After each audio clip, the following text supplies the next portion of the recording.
ఇటీవల కాలంలో తరచూ వినిపిస్తున్న పేరు, భయపడుతున్న పేరు ఎల్‌నినో.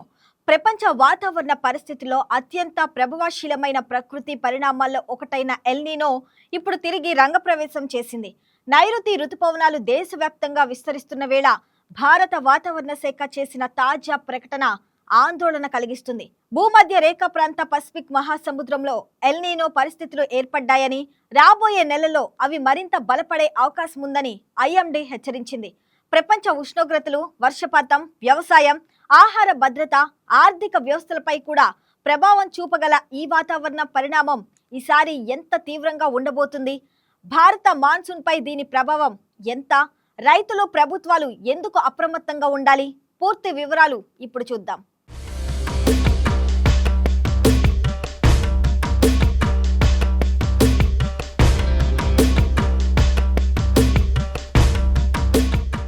ప్రస్తుతం భారతదేశంలో నైరుతి రుతుపవనాల కాలం మొదలైంది. సాధారణంగా ఈ సమయానికి దేశ వ్యవసాయ రంగం మొత్తం ఆకాశం వైపు ఆశగా చూస్తూ ఉంటుంది. ఎందుకంటే దేశంలోని ఖరీఫ్ పంటల భవిష్యత్తు ఎక్కువగా మాన్సూన్ పైనే ఆధారపడి ఉంటుంది. అలాంటి సమయంలో భారత వాతావరణ శాఖ విడుదల చేసిన తాజా బులెటిన్ రైతుల్లో, వాతావరణ నిపుణుల్లో, వివిధ నిర్ణేతల్లో కొత్త ఆందోళనకు కారణమైంది.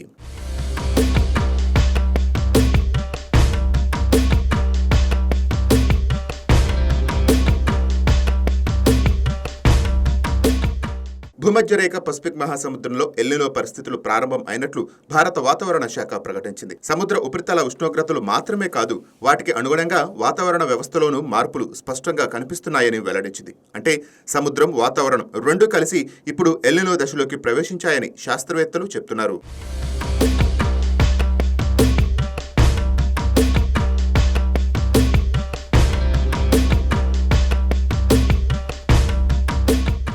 అసలు ఎల్‌నినో అంటే ఏమిటి?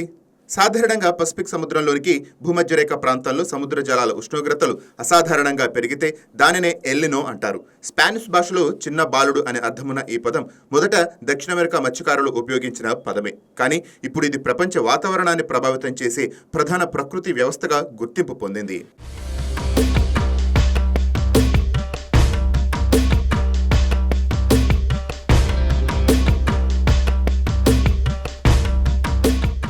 ఎల్‌నినో ఏర్పడినప్పుడు ప్రపంచవ్యాప్తంగా గాలుల దిశలు, మేఘాల ఏర్పాట్లు, వర్షపాత నమూనాలు మారిపోతాయి. ముఖ్యంగా భారతదేశంలో నైరుతి రుతుపవనాలు బలహీనపడే అవకాశం ఉంటుంది. అందుకే ఎల్‌నినో పేరు వినగానే రైతుల్లో ఆందోళన మొదలవుతుంది.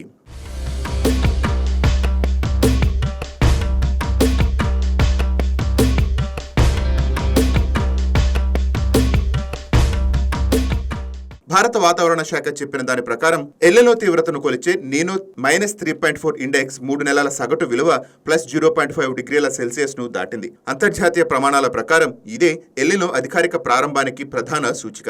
దీంతో ఇప్పుడు ఎల్‌నినో రాకపై ఉన్న అనుమానాలకు తెరపడింది.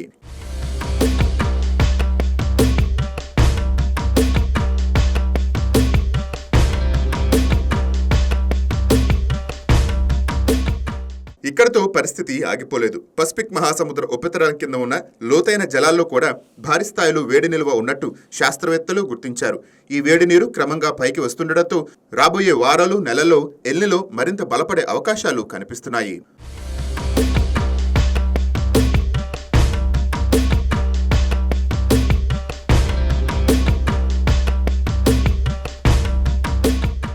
భారత monsoon mission coupled forecast system అంచనాల ప్రకారం జూన్ నుంచి ఆగస్టు మధ్య కాలంలో పసిఫిక్ మహాసముద్ర వ్యాప్తంగా వేడి పరిస్థితులు మరింతగా విస్తరించనున్నాయి. ముఖ్యంగా జూలై తర్వాత మధ్య, తూర్పు పసిఫిక్ ప్రాంతంలో సముద్ర ఉష్ణోగ్రతలు గణనీయంగా పెరిగే అవకాశం ఉంది. దీని ప్రభావంతో ఎల్‌నినో మధ్యస్థ స్థాయి నుంచి తీవ్ర స్థాయికి చేరుకునే ప్రమాదం ఉందని అంచనా వేస్తున్నారు.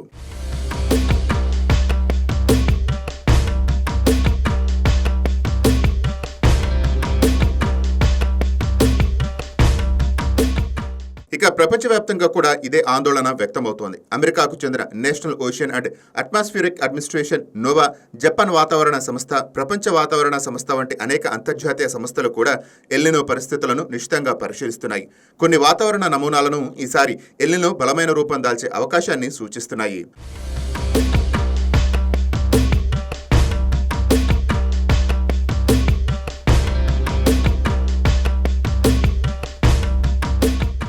అందుకే సూపర్ ఎల్లినో అనే పదం మళ్లీ చర్చలోకి వచ్చింది. అయితే ప్రతి ఎల్లినోను సూపర్ ఎల్లినోగా పరిగణించలేమని నిపుణులు చెప్తున్నారు.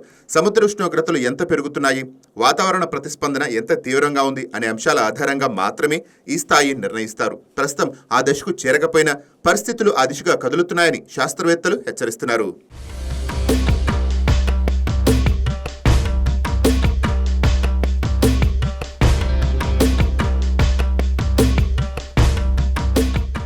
భారతదేశం విషయానికి వస్తే ఎల్నినో ప్రభావం ప్రధానంగా వర్షపాతంపైనే ఉంటుంది. సాధారణంగా ఎల్నినో సంవత్సరాలు దేశ సగటు వర్షపాతం తగ్గే అవకాశం ఉంటుంది. ముఖ్యంగా వర్షాధార వ్యవసాయం ఎక్కువగా ఉన్న ప్రాంతాలు ఎక్కువ ప్రభావానికి గురవుతాయి. వరి, మొక్కజొన్న, పత్తి, పప్పు ధాన్యాల సాగుపై దీని ప్రభావం కనిపించవచ్చు.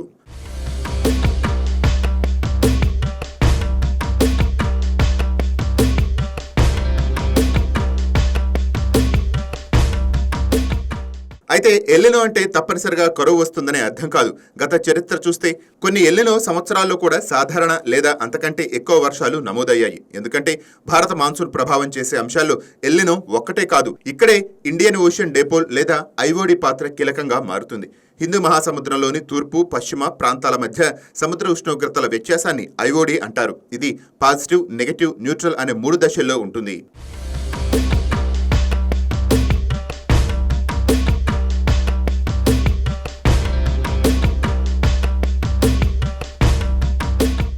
ప్రస్తుతం ఐఓడి పరిస్థితులు తటస్థంగా ఉన్నాయని భారత వాతావరణ శాఖ తెలిపింది. అంటే ప్రస్తుతానికి ఇది ఎల్నినో ప్రభావాన్ని తగ్గించే స్థితిలో లేదు. అదే సమయంలో దాన్ని మరింత పెంచే స్థితిలోనూ కూడా లేదు. అయితే ఇక్కడే ఒక ఆశాజనక పరిణామం కనిపిస్తోంది. జపాన్ వాతావరణ సంస్థ తాజా అంచనాల ప్రకారం జూలై నుంచి హిందూ మహాసముద్రంలో పాజిటివ్ ఐఓడి ఏర్పడే అవకాశాలు ఉన్నాయి. ఒకవేళ అదే నిజమైతే భారతదేశానికి కొంత ఉపశమనం లభించే అవకాశం ఉంది.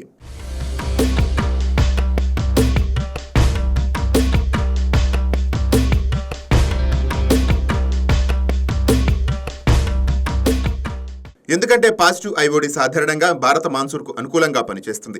పసిఫిక్ ఎల్నినోల వల్ల తగ్గే వర్షాలను కొంతవరకు భర్తీ చేసే సామర్థ్యం దీనికి ఉంటుంది. గతంలో కూడా కొన్ని సందర్భాల్లో పాజిటివ్ ఐఓడి కారణంగా ఎల్నినో ప్రభావం గణనీయంగా తగ్గిన ఉదాహరణలు ఉన్నాయి. అయితే వాతావరణ శాస్త్రం పూర్తిగా గణిత సూత్రాల మాదిరిగా పనిచేయదు.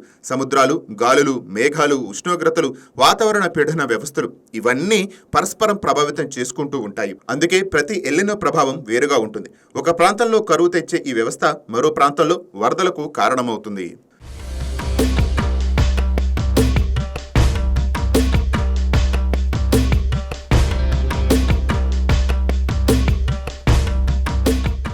ప్రపంచ స్థాయిలో చూస్తే దక్షిణ అమెరికాలో భారీ వర్షాలు, వరదలు సంభవించే అవకాశం ఉంటుంది. ఆఫ్రికాలో కొన్ని ప్రాంతాల్లో కరువు, మరికొన్ని ప్రాంతాల్లో వరదల పరిస్థితులు కనిపించవచ్చు. అట్లాంటిక్ ప్రాంతాల్లో తుఫాన్ల సంఖ్య తగ్గినా పసిఫిక్ మహాసముద్రంలో తుఫాన్ల ముప్పు పెరిగే అవకాశం ఉంటుంది.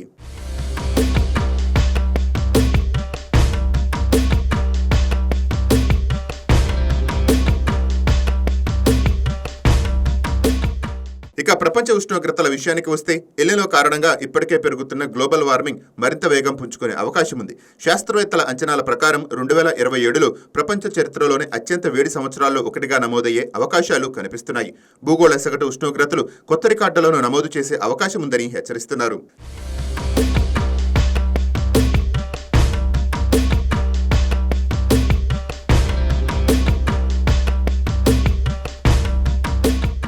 దీని ప్రభావం కేవలం వాతావరణంతోనే ఆగిపోదు. వ్యవసాయం, ఆహార ఉత్పత్తి, త్రాగునీటి లభ్యత, విద్యుత్ వినియోగం, ప్రజా ఆరోగ్యం, ఆర్థిక వ్యవస్థలపై కూడా ప్రభావం పడుతోంది.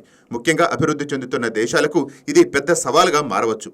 భారతదేశంలో ఇప్పటికే కొన్ని రాష్ట్రాలు వేడిగాలుల ప్రభావాన్ని ఎదుర్కొంటున్నాయి. రాబోయే నెలల్లో ఎల్నినో బలపడితే ఉష్ణోగ్రతలు సాధారణం కంటే ఎక్కువగా నమోదయ్యే అవకాశం ఉందని నిపుణులు అంచనా వేస్తున్నారు. అదే సమయంలో వర్షాలు పట్టణంలోనూ అసమానతలు కనిపించవచ్చు. కొన్ని ప్రాంతాల్లో అధిక వర్షాలు, మరికొన్ని ప్రాంతాల్లో వర్షాభావ పరిస్థితులు ఏర్పడే అవకాశం ఉంది.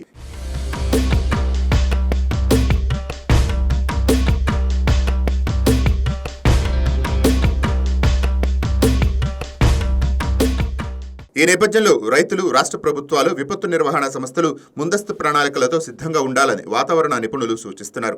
పంటల ఎంపిక నుంచి నీటి నిర్వహణ వరకు ప్రతి అంశంలో జాగ్రత్తలు తీసుకోవాల్సిన అవసరం ఉందని చెప్తున్నారు. అయితే ఇప్పటికిప్పుడు భయపడాల్సిన అవసరం లేదని కూడా నిపుణులు స్పష్టం చేస్తున్నారు.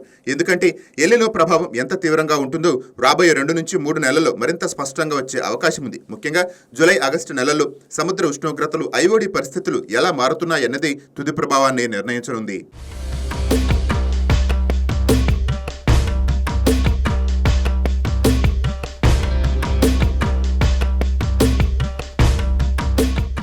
అందుకే పసిఫిక్ మహాసముద్రంలో మొదలైన ఈ వాతావరణ పరిణామం ఇప్పుడు ప్రపంచవ్యాప్తంగా కోట్లాది మంది జీవితాలపై ప్రభావం చూపే అంశంగా మారింది. భారతదేశానికి ఇది ఒక హెచ్చరిక అయినప్పటికీ అదే సమయంలో ప్రకృతి ఇక తుది రూపం దాల్చలేదనే ఆశ కూడా మిగిలి ఉంది.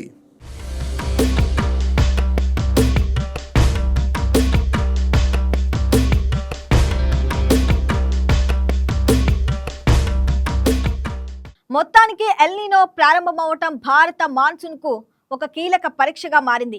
ఒకవైపు పసిఫిక్ లో పెరుగుతున్న వేడి, మరోవైపు హిందూ మహాసముద్రంలో ఏర్పడే అవకాశం ఉన్న పాజిటివ్ ఐఓడి, ఈ రెండింటి మధ్య జరిగే ప్రకృతి సమతుల్యతే రాబోయే నెలల్లో భారత వర్షాల భవితవ్యాన్ని నిర్ణయించనుంది. రైతుల నుంచి ప్రభుత్వాల వరకు అందరూ అప్రమత్తంగా ఉండవలసిన సమయం ఇది. ఇక ప్రకృతి ఎలాంటి మలుపు తిరుగుతుందో తెలుసుకోవాలంటే రాబోయే వారాల పరిణామాలపై కన్నేయాల్సిందే.